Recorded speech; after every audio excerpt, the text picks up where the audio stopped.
लोग कहते बाबा जी ठीक, हमने सुन लिए, हजारों घोटाले भी सुन लिए, ये सारे किस्से कहानी हम रोज यही सुनते हैं, आज इतने हजार का, आज इतने लाख करोड़ का घोटाला हो गया, ये देश बचेगा कैसे? देश को बचाने के लिए एक ईमानदार प्रधानमंत्री चाहिए और कम से कम 272 से 300 अच्छे सांसद चाहिए। एक अच्छा ईमानदार प्रधानमंत्री जो काला धन देश को दिलाए, भ्रष्टाचार को मिटाए, इस व्यवस्था को बदले, और ऐसे 300 के करीब सांसद इस बार लोकसभा में पहुंचाएंगे और हिंदुस्तान की तकदीर और तस्वीर बदलेंगे। ये काम करना पड़ेगा। तो इसलिए 543 पहुंचने में हो सकता है देरी हो, लेकिन 272 तक तो पहुंचा ही देंगे। और ये जो बेईमान लोग रोज जो खड़े होकर के हिंदुस्तान की बदनामी कराते हैं पूरी दुनिया में, आज भारत की प्रतिष्ठा पूरी दुनिया में इन्होंने गिराई है, भारत की इज्जत और आबरू इन्होंने घटाई है पूरी दुनिया में। आज यदि ये लूट खसोट ना होती, ये काला धन जमा ना होता, तो वर्ल्ड बैंक हिंदुस्तान से चलता, IMF यहां से चलता, UNO यहां होता, WTO भारत से चलता। लेकिन इन्हों की गलत नीतियों से और इनकी गलत नीयत के कारण से ये हिंदुस्तान नर्क बना है, हिंदुस्तान बर्बाद और तबाह हुआ है। भाई बहनों, आज ये मैंने कुछ बातें आपके सामने FDI के बारे में रखी, महंगाई के बारे में रखी, और जो सरकार कहती है कि हम सरकार को चलाने के लिए पैसा कहां से लाएं, जहां से लाना चाहिए वहां से पैसा लाती नहीं है, आम लोगों की जेब से पैसा निकालती है।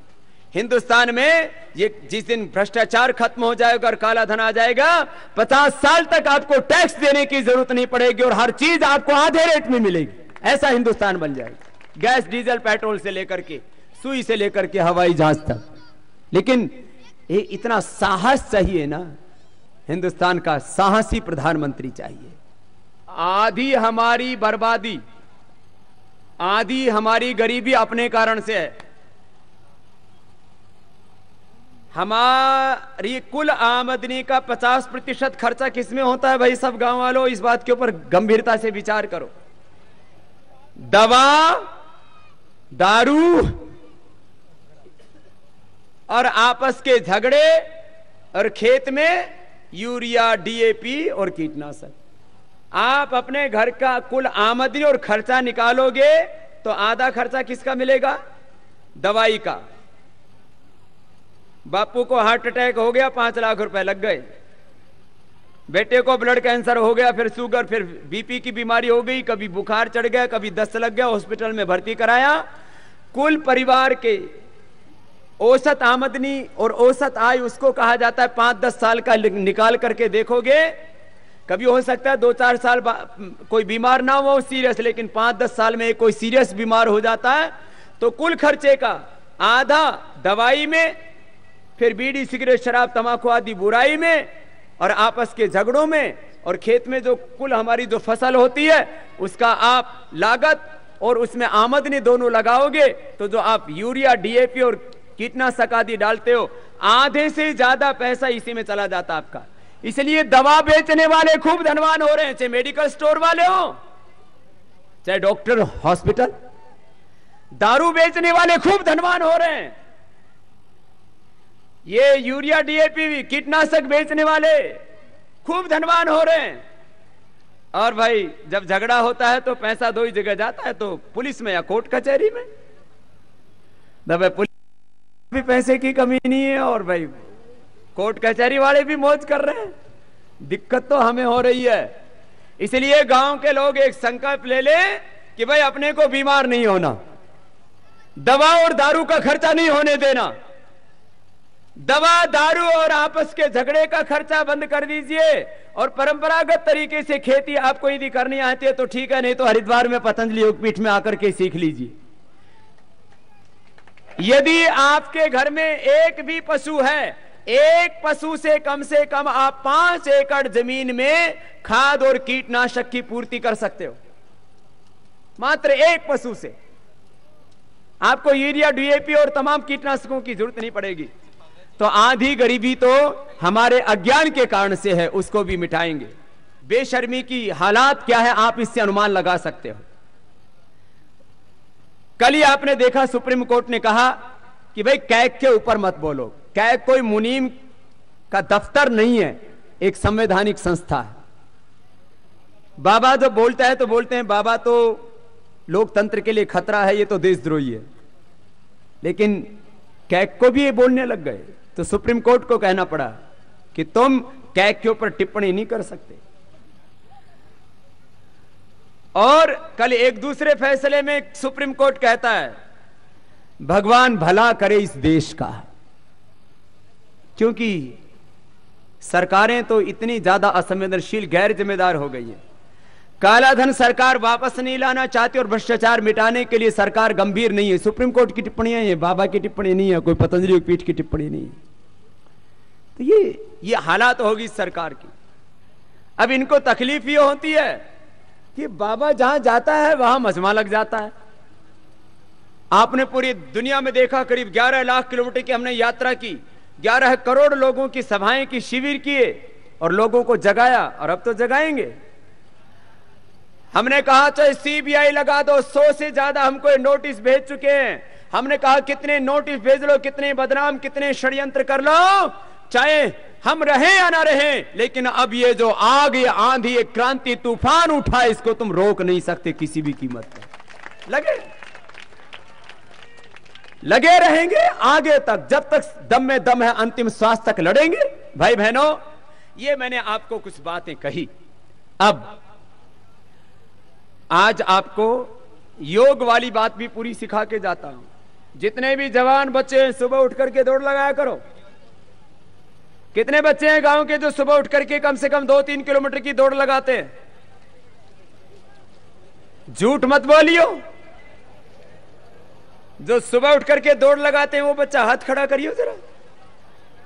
मुश्किल से 10-20%। बाकी सुबह उठ के क्या करते हो? इधर से बोला पापा सुबह उठते ही नहीं। करेंगे तो तब उठेंगे। सुबह उठो, दौड़ लगाओ। शरीर बलवान होना चाहिए, किसी को कमजोर नहीं रहना चाहिए। ये सबके लिए कह रहा हूं। और बीमार होने का तो मतलब ही नहीं। सबके शरीर स्वस्थ, सुंदर, सुडौल, आकर्षक होने से लोग कहे अरे भाई देखो जवानी उमड़ रही है। राज जवान की टांगे सिगरेट जैसी और छाती, कपड़े उतार के फोटो खिंचवाया तो पूरा एक्सरे आया। इतना ज्यादा कमजोर होना ठीक नहीं है भाई। कोको कोला पेप्सी पीते रहते, आओ कुछ तूफानी करते हैं। ए भाई, ये कोका कोला पेप्सी करके तूफान नहीं उठने वाला। अरे घी खाओ, दूध पियो, दाल रोटी खाओ, मेहनत करो, दंड बैठक लगाओ, दौड़ लगाओ, इससे जिंदगी में कुछ तूफानी कर पाओगे। कोका कोला और पेप्सी पी करके तूफानी नहीं होने वाला। थम्स अप पी करके, लिम्का पी करके प्यास लगाओ, प्यास बुझाओ। पता नहीं क्या क्या विज्ञापन देते हैं, और हमें कोका कोला, पेप्सी, लिम्का और ये थम्स अप ला करके, जिनको हमने नाम दिया ठंडा मतलब टॉयलेट क्लीनर। जोर से बोलो सब, ठंडा मतलब टॉयलेट क्लीनर। ये नहीं पीना बिल्कुल भी। अच्छा, गांव वाले पीने लगे मेरे बेटे। अरे भाई, गांव में लोग छाछ पिया करते, दूध पिया करते, घी खाया करते, बात समझ में आती थी। ये कोका कोला पेप्सी कहां से करना? ये ठीक नहीं भाई। तो आज गांव वाले सब संकल्प लेकर के जाएंगे, स्वदेशी अपनाएंगे देश को। जरा हाथ उठा करके, स्वदेशी अपनाएंगे, स्वदेशी अपनाएंगे। मैं आपसे एक छोटा सा प्रश्न पूछता हूं, देश का पैसा देश में रहना चाहिए कि विदेश में जाना चाहिए? जब कोका कोला पेप्सी पीते हो, थम्स अप पीते हो, तब पैसा कहां चला जाता है? जब आप लक्स और लाइफ बॉय, कोलगेट, पेप्सोडेंट अपने घर में लेके आते हो, तो पैसा कहां चला जाता है? जब बाटा के चप्पल खरीदते हो, जूते खरीदते हो, जब आप जो है रिबॉक के जूते खरीदते हो, जब ली और एडिडास के कपड़े खरीदते हो, तब पैसा कहां चला जाता है? इसलिए सारा तुम्हारी आंखों के सामने जलाया। कि इसलिए जलाया जा रहा है, आज संकल्प लेकर के जाएंगे, विदेशी वस्तु अपने घर में लेकर के नहीं आएंगे। इसके लिए आज ये विदेशी वस्तुओं की होली जलाई गई।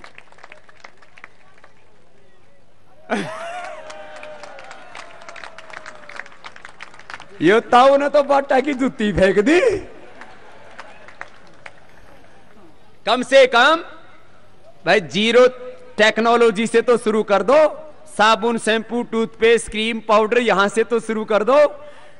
तकनीकी में कार का भी नंबर आएगा, कार का भी नंबर आएगा, और इन विदेशियों का भी नंबर आएगा जो हिंदुस्तान में बैठ के सारा विदेशी काम चला रहे हैं यहां पर।